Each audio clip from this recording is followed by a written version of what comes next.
ไม่สุงค่ะวันนี้เป็นวันที่15เดือนธันวาคมที่12ปี2025เป็นวันจันทร์ในตอนในเดือนพี่น้องเฮาค่ะมาถอมมาเลยเพียนด้วยเกี่ยวกับเรื่องว่าเพราะว่าเฮาค่ะใส่ธงตีนเสียก่อนนอนในจ่องมันหลี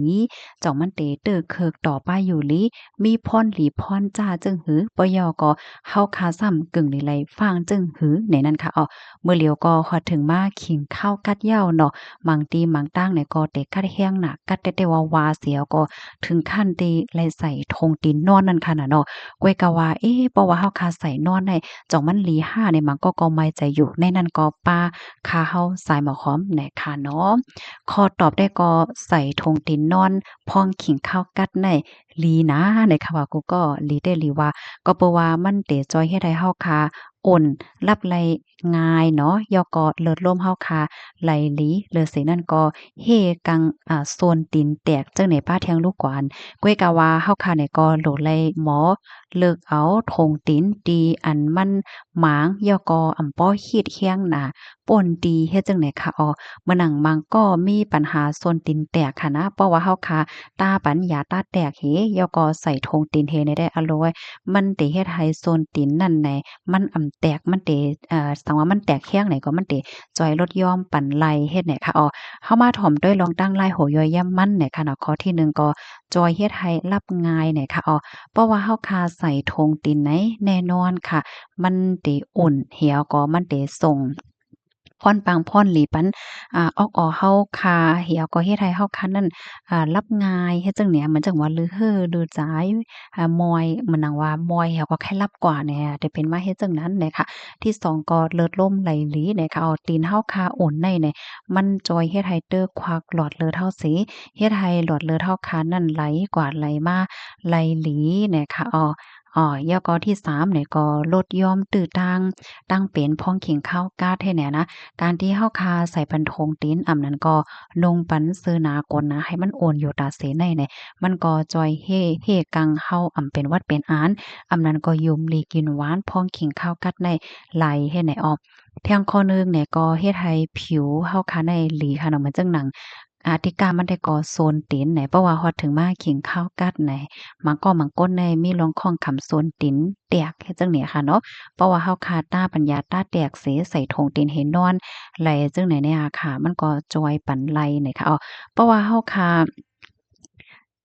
ยาต้าแตกเฮใส่ธงตีนเฮไหนยาต้าแตกเฮาคันนั่นมันก็อำโกพาจ้อมให้เนี่ยกูก็เห็นแล้วมันก็จอยเฮ็ดให้ผิวในมันนุ่มหลีเนี่ยได้เป็นข้อหลีของมันเหย้าเนี่ยค่ะแล้วก็มาเที่ยงตอนหนึ่งเนี่ยค่ะจอยลดยอม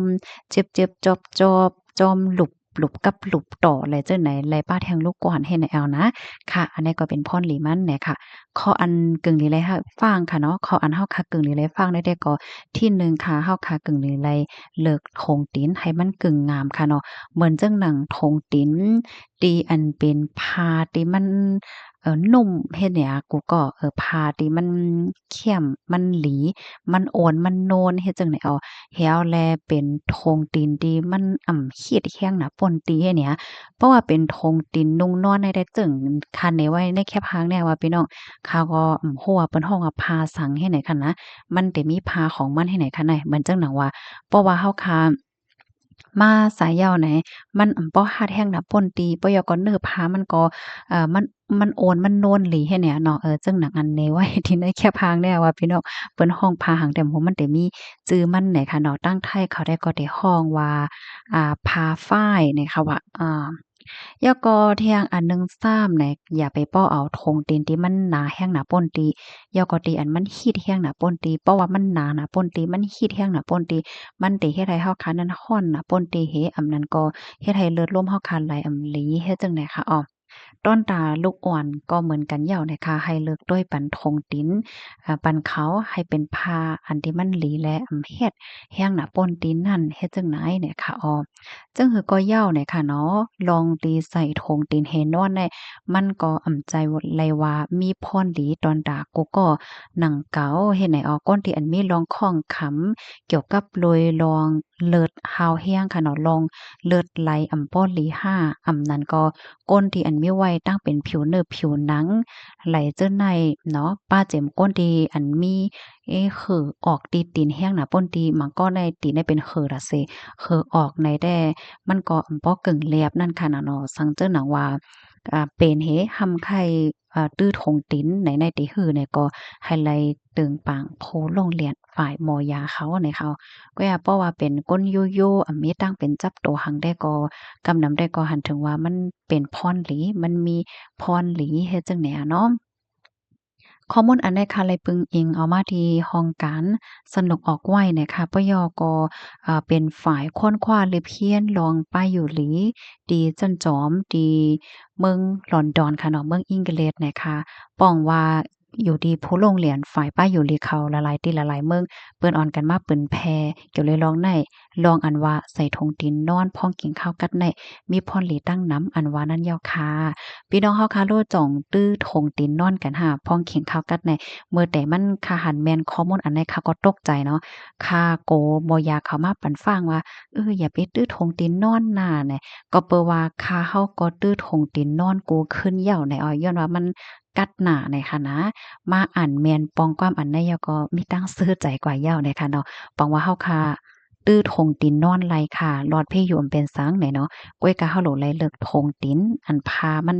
โอนโนนและมันเฮ็ดนั่นแหละอ๋อในเหมือนจังอันสีของจังไหนค่ะนะจึงหนายเอานะคะลูกดินได้เห็นแลในตอนใน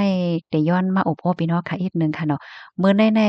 อ่อนทางก็ย้อนน้อมอีกหนึ่งค่ะเนาะข่าวเฮาคาเนี่ยก็ม้ามแม่นขิงแม่นข้าวมันก็เปิดสั่งลาเพราะว่าเนี่ยจึงก็เปิดว่าข้าวใส่หมอหอมกลมกอดด้วยหมวยโต๊ะก้วยเนี่ยค่ะแต่ตั้งแต่กลางคืนวันที่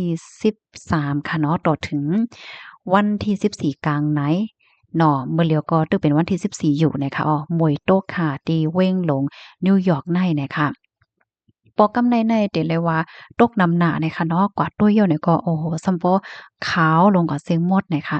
ขาวใส่หมอหอมกวาดด้วยหลายปอกหลายก้ำค่ะเนาะ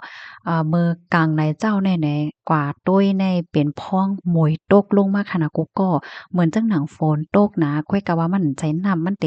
นุ่มๆเมาๆเฮ็ดจังได๋ก้อยคะแน่ตัวย่อก็มันก็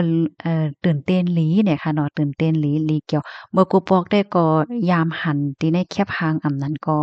ในเงาหางเสียงว่าหางไว้จังไหนกุ้ยเนี่ยค่ะเนาะเมื่อเหลียวได้ไหลมาหันกับตาเนี่ยค่ะนะแคบหางอันเนี้ยค่ะเฮากอดไหเนี่ยค่ะเนาะกอดไหกอดไป